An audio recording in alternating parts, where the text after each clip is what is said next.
It is my great pleasure to advise that the board of the Australian Health Promotion Association has resolved to confer the Award of Life membership.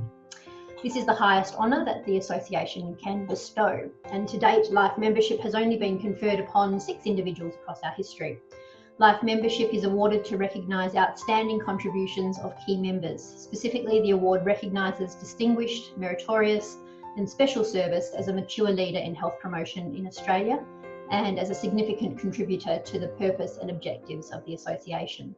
This nomination was submitted by Professor James Smith and endorsed by the Queensland branch and unanimously supported by the board.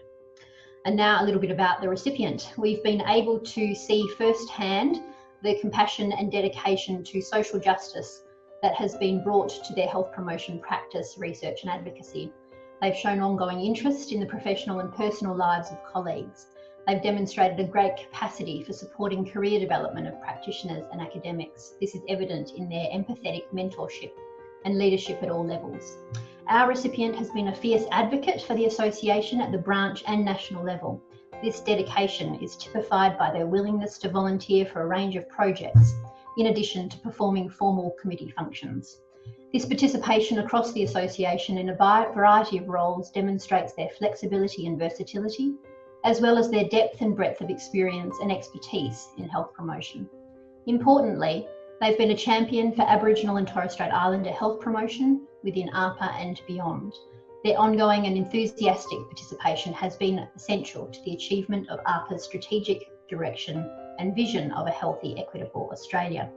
Our newest recipient has been a stalwart supporter of ARPA and a trailblazer for health promotion for the past 3 decades in Australia and internationally. It's therefore fitting in this, our 30th year, that the year that celebrates the enduring work of ARPA, that we also celebrate and recognise the significant and enduring contribution of a key member, champion and doyen.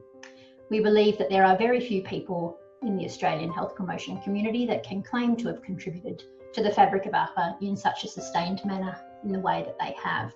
It gives me great pleasure to announce that we can confer life membership upon, drum roll please, Mel, could you please forward the slide, Professor Jenni Judd.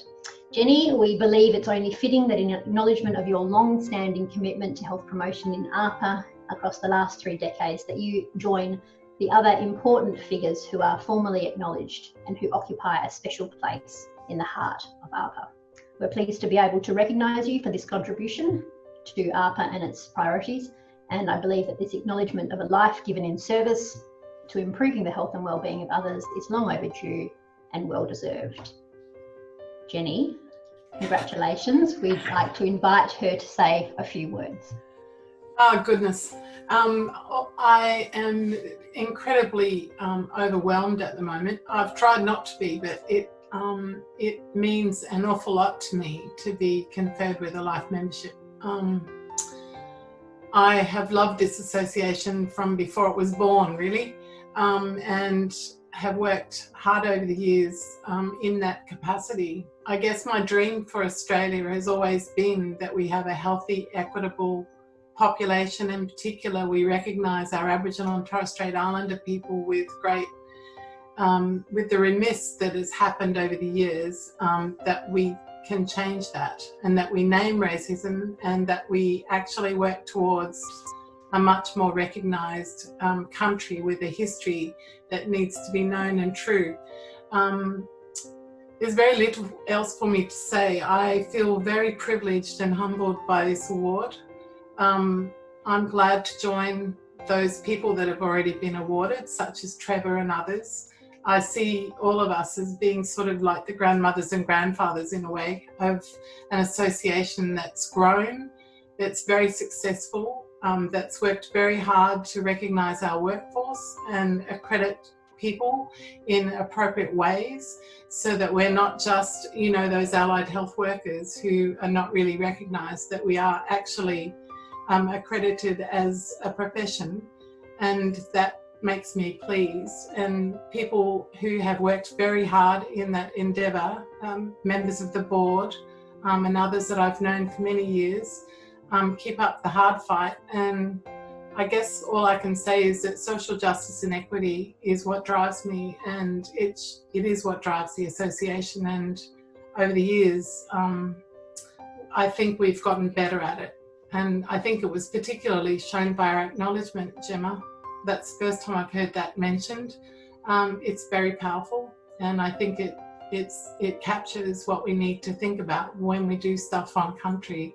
And with that in mind, I'd like to acknowledge, you know, I can't even speak, the First Nations people, that country that I live on and work on, and that in Australia, all Aboriginal and Torres Strait Islander people that are here with us. There's not much more I can say, but thank you very much. And thank you also, Trevor, for your wonderful 30-year capture. I thought you did an amazing job. I want to thank particularly the people who nominated me and the board. I hope I haven't forgotten anybody. Sorry that you remain nameless, but there's a few of them up on the board there.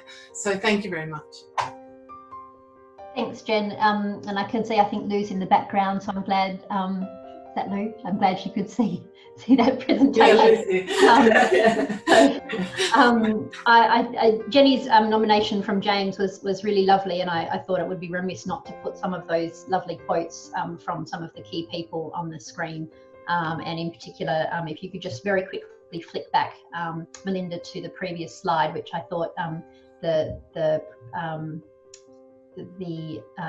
quote from Bronwyn was particularly poignant, which was, Jenni has health promotion her life's work. Yeah, I think I slept with the Ottawa Charter when it first came out. You know, it was kind of the answer to everything for me, and it continues strongly into the future. So thank you. You're very welcome, and we are so glad to do it. It was such a joy to be able to endorse that at the board meeting, and we were all really pleased to be able to do that. So congratulations to our newest and 7th life member for the association in our 30th year. My favourite number. Fantastic. Cheers.